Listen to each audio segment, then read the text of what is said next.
भगवान श्री कृष्ण द्वैपायन व्यास देव जी के द्वारा धृतराष्ट्र, पांडु और श्री विदुर जी जो साक्षात धर्मराज हैं, इनका प्रादुर्भाव हुआ।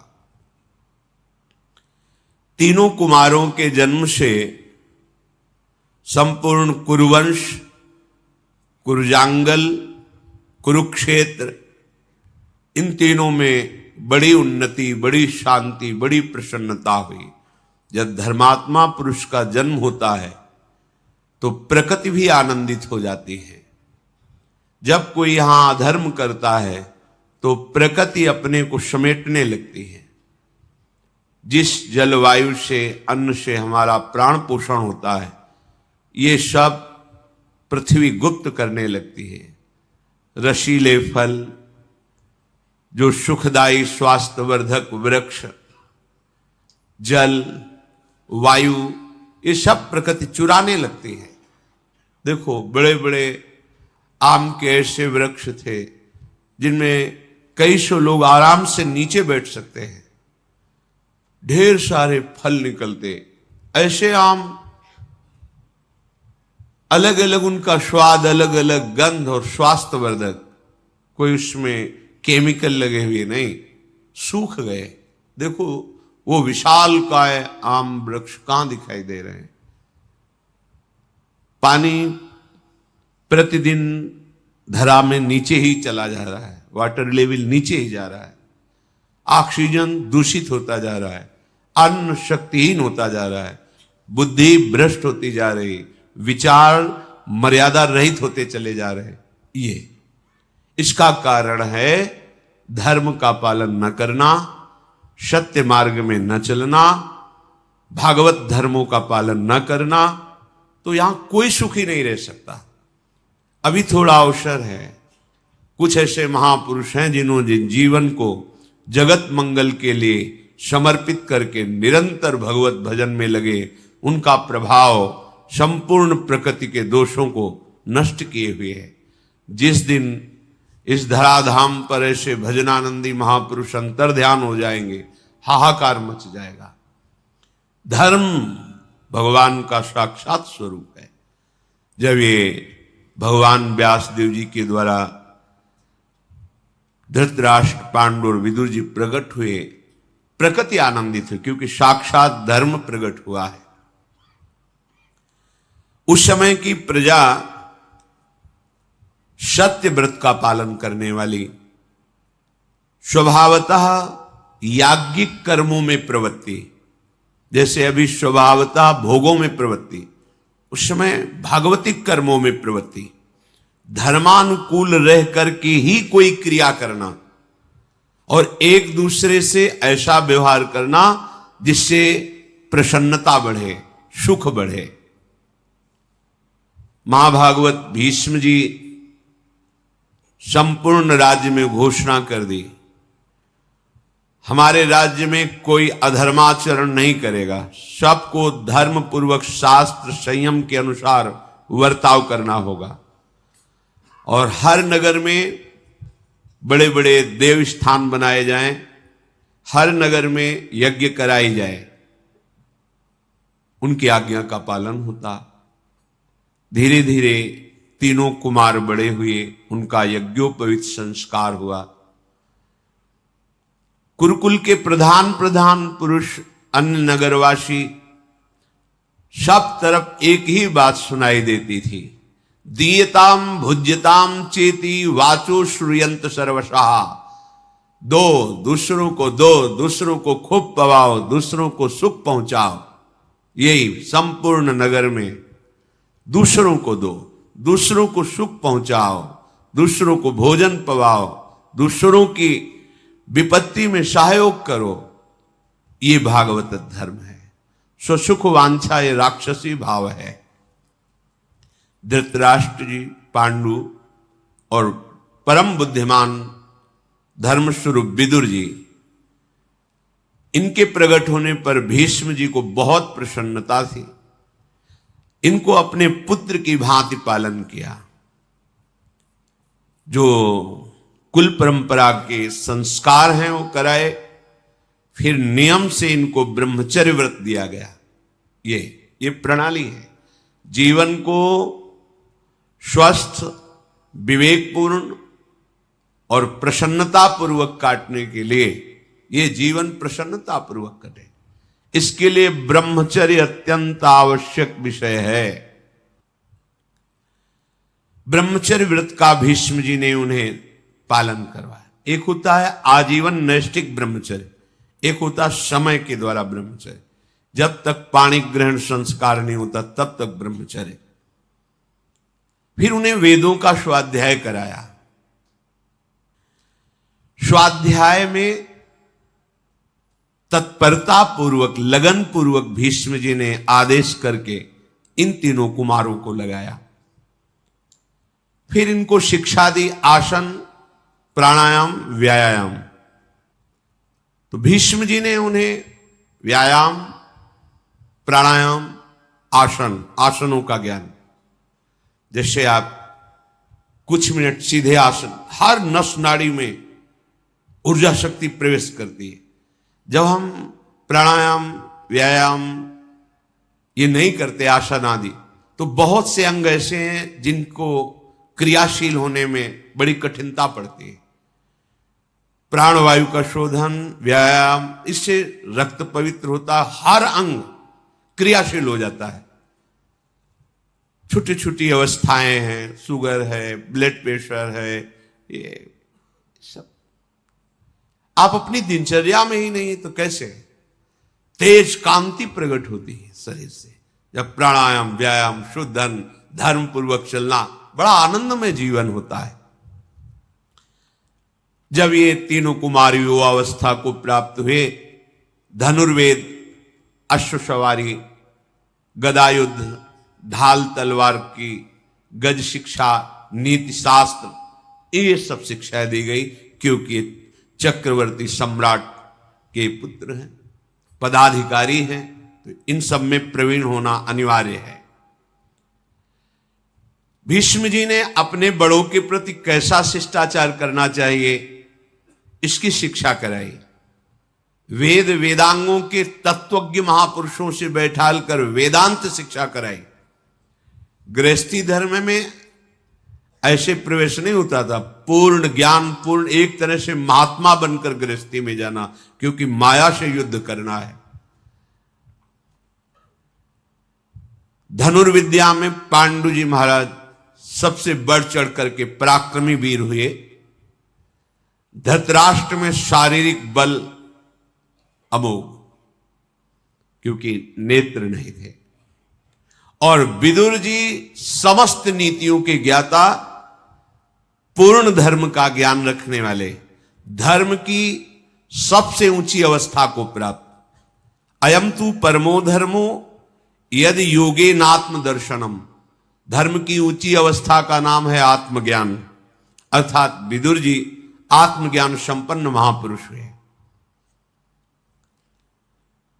समस्त राष्ट्र के लोग ऐसे राजकुमारों को देखकर सुखी हुए।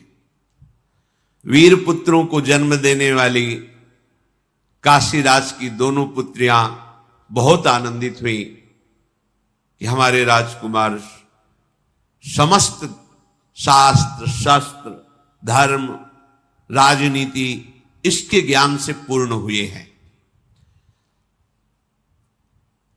हस्तिनापुर के सिंहासन पर विराजमान करने के लिए जब बड़े बड़े धर्मज्ञों और भीष्म जी के साथ विचार हुआ, तो धृतराष्ट्र जी को आंखों से अंधे होने के कारण उन्हें राज्य नहीं दिया गया और महाराज पांडु को उस सम्राट पद पर अभिषिक्त करने का निर्णय लिया गया। गंगानंदन भीष्म जी बड़े ही तत्वज्ञानी महात्मा, महाभागवत और हर धर्म के ज्ञाता थे। विदुर जी को बुलाया और कहा, बेटा ये हमारा कुल सद्गुणों से संपन्न है और संपन्न बना रहे, इसलिए इसकी रक्षा करना धर्म से ही युक्त होकर के, और तुम्हें धर्म का पूरा ज्ञान है। भूतल पर तुम्हारे जैसा धर्म का ज्ञानी कोई नहीं है, क्योंकि साक्षात धर्मराज है। कैसी भी परिस्थिति हो तुम सदैव धर्म का ही उपदेश करना। भगवान श्री कृष्ण द्वैपायन व्यासदेव जी की हमारे कुल के ऊपर बड़ी कृपा है। अब हमारा ये कुल आगे बढ़े, अब तुम ऐसा उपाय करो। हमें गुप्तचरों द्वारा पता चला है कि यदुवंशी शूरसेन जी की कन्या, जिनका प्रथा नाम है, राजा कुंती भोज ने गोद में उन्हें ले आए हैं और वो हमारे कुल के अनुरूप हैं। और हमें गुप्तचरों ने बताया कि गांधार राज सुबल, मद्र नरेश, इनकी भी कन्याएं हमारे कुल के अनुरूप हैं। हमने पता लगाया है ये सब धर्माचरण करने वाली और बड़ी ही सुंदर उत्तम स्वभाव वाली हैं। तो हमारे यहां इनका विवाह संबंध हो, ऐसा तुम विचार करो। भीष्म जी ने विदुर जी से कहा। विदुर जी बोले, भगवान आप हमारे पिता हैं, आप हमारी माता हैं, आप ही हमारे परम गुरु हैं। आप जैसा कह रहे हैं अक्षरशः सत्य है, वही विधान किया जाए जिससे तीनों राजकुमारियां हमारे यहां पधारे। भीष्म जी ने उत्तम ब्राह्मणों को सबसे पहले गांधार राज सुबल की पुत्री शुभलक्षणा गांधारी जी के यहां भेजा। पता लगाया, पता लगा कि वो देवाधिदेव महादेव जी की उपासना में तन्मय है गांधारी जी। कैसा जीवन, पवित्र जीवन होता। वरदायक भगवान शंकर की आराधना करके 100 बलवान पुत्रों के प्राप्त होने का वो वरदान प्राप्त कर चुकी हैं। ठीक ठीक पूरा पता लगाकर भीष्म जी ने गांधार राज जी के पास अपना दूत भेजा और कहा पूरा परिचय ठीक से देना जाके कि धृतराष्ट्र आंखों से रहित है, कहीं छुपाव मत करना। धृतराष्ट्र के लिए हमारे ये गांधारी ठीक रहेंगे। जाकर उनको प्रार्थना करो, निवेदन करो। गए, मैं हस्तिनापुर से आया हूं, बड़ा स्वागत हुआ उनका।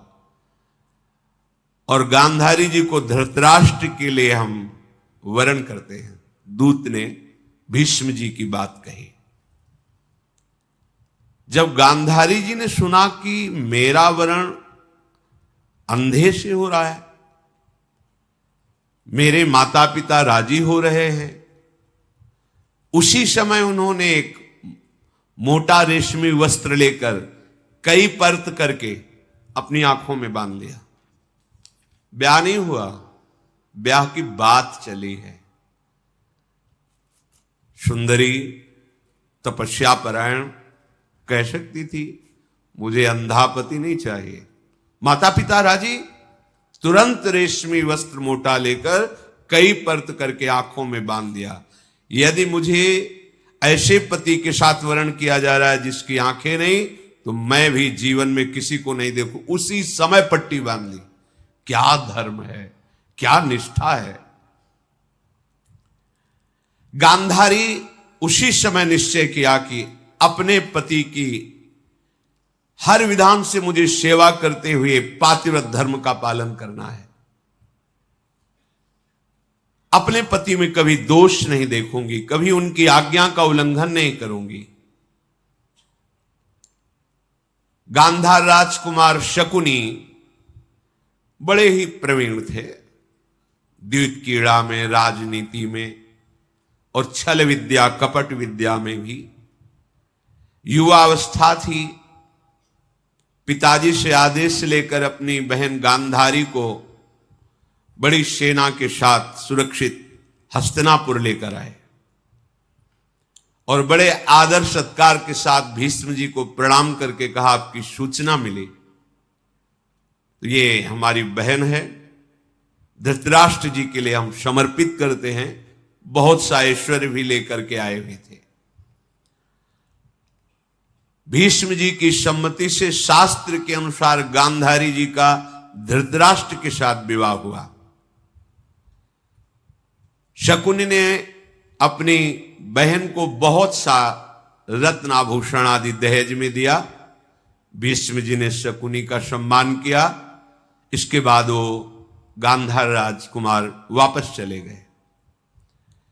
गांधारी स्वभाव, सदाचार, सद्व्यवहार, इन तीनों को अपने दृष्टि में रख करके धृतराष्ट्र की सेवा करती। क्या हमारे पति का स्वभाव है?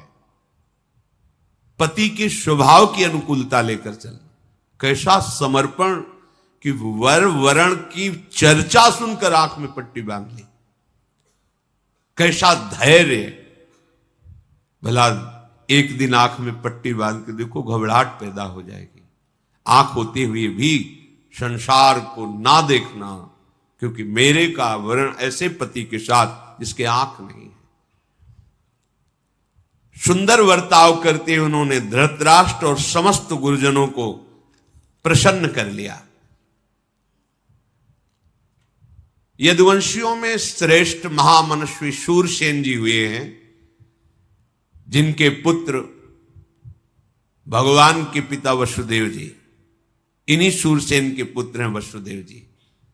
उनको एक कन्या हुई थी जिसका नाम पृथा रखा गया था। बहुत ही रूपवान और स्वभाव में बहुत ही गंभीर स्वभाव की थी। शूरसेन के एक मित्र थे कुंती भोज। दोनों में मित्रता में पहली प्रतिज्ञा कर रही थी कि जब हमारी पहली संतान होगी वो हम आपको भेंट करेंगे। ऐसा शूरसेन ने कुंती भोज से किया था। शूरसेन जी की पहले कन्या हुई पृथा जी। उन्होंने अपने मित्र को बुलाया और कहा, प्रतिज्ञा थी जो पुत्र या पुत्री होगी वो आप स्वीकार कर दिए। शूरसेन की कन्या पृथा को कुंती भोज ने स्वीकार किया। कुंती भोज के घर में प्रथा ब्रह्मचर्य का पालन करते हुए देवताओं का पूजन करना, जप करना और आए हुए संत महात्मा अतिथियों की सेवा करना, ये उनका प्रधान कार्य था। अभी कुछ अवस्था हुई ही थी कि बड़े ही कठोर व्रत का पालन करने वाले, धर्म में सदैव सावधान, तपस्या के महान धनी ब्रह्म ऋषि दुर्वासा जी पधारे कुंती भोज के यहां। वो अतिथि सेवा, संत सेवा में बड़ी प्रवीण थी प्रथा जी। प्रथा जी उनकी सेवा में लगी। यद्यपि वो बड़े ही क्रोधी और उग्र स्वभाव के थे, पर बहुत सहनशील, शांत रहकर सावधानी पूर्वक उनकी सेवा प्रथा जी ने की। राजकुमारी प्रथा की सेवा से यद्यपि अत्यंत उग्र स्वभाव और कठोर स्वभाव के दुर्वासा जी बहुत प्रसन्न हुए और कहा कि बेटा, तुमने हमें रिझा लिया। मैं तुम्हें एक मंत्र प्रदान करता हूं। इसकी प्रयोग विधि ये है और ये वशीकरण मंत्र है। तुम जिसको चाहो, जिस देवता को, उसी क्षण बुला सकती हो। मंत्र का प्रयोग करते हुए देवता तुम्हारे सामने उपस्थित होगा और जो तुम चाहोगी वो तुम्हें प्रदान करेगा। ऐसा वरदान दुर्वासा जी ने दिया। ब्रह्मर्षि दुर्वासा के कहने पर कुंती के मन में बड़ा कौतूहल हुआ। मैं जिस देवता को चाहूं उसको बुला सकती हूं। यद्यपि अभी कुमार अवस्था में ही थी। दुर्वासा जी के चले जाने पर एक दिन महल में सूर्य की किरणें अभी उदय ही हुए थे, आ रही थी। दृष्टि गई सूर्य पर, तो उन्होंने सोचा मंत्र का प्रयोग करके देखें। जो ऋषि ने कहा है कि बुलाते ही तुरंत, तो क्या सूर्य भगवान हमारे पास आ जाएंगे? उसी पद्धति से तत्काल मंत्र का उच्चारण किया। जे ही उच्चारण किया, उत्पत्ति पालन करने वाले तेजस्वी भगवान सूर्य कहां से आए कैसे आए पता नहीं, सामने खड़े। आश्चर्यचकित हो गई, भयभीत हो गई प्रथा जी। भगवान सूर्य आकर बोले, बुलाया, मैं उपस्थित हुआ। बोलिए किस कार्य के लिए बुलाया, कौन सा तुम्हारा प्रिय कार्य करूं? दुर्वासा जी के द्वारा दिए हुए मंत्र से प्रेरित होकर मुझे यहां आना पड़ा। कुंती जी ने हाथ जोड़कर कहा प्रणाम करके कि भगवान, बस ऋषि ने मंत्र दिया था, मैं उसका प्रयोग करके देखना चाहती थी कि क्या ऐसा होता है। आ गए, आपसे हमें कुछ नहीं चाहिए, आप पधारिए, भय मत करो, हमारा आना व्यर्थ नहीं जाएगा।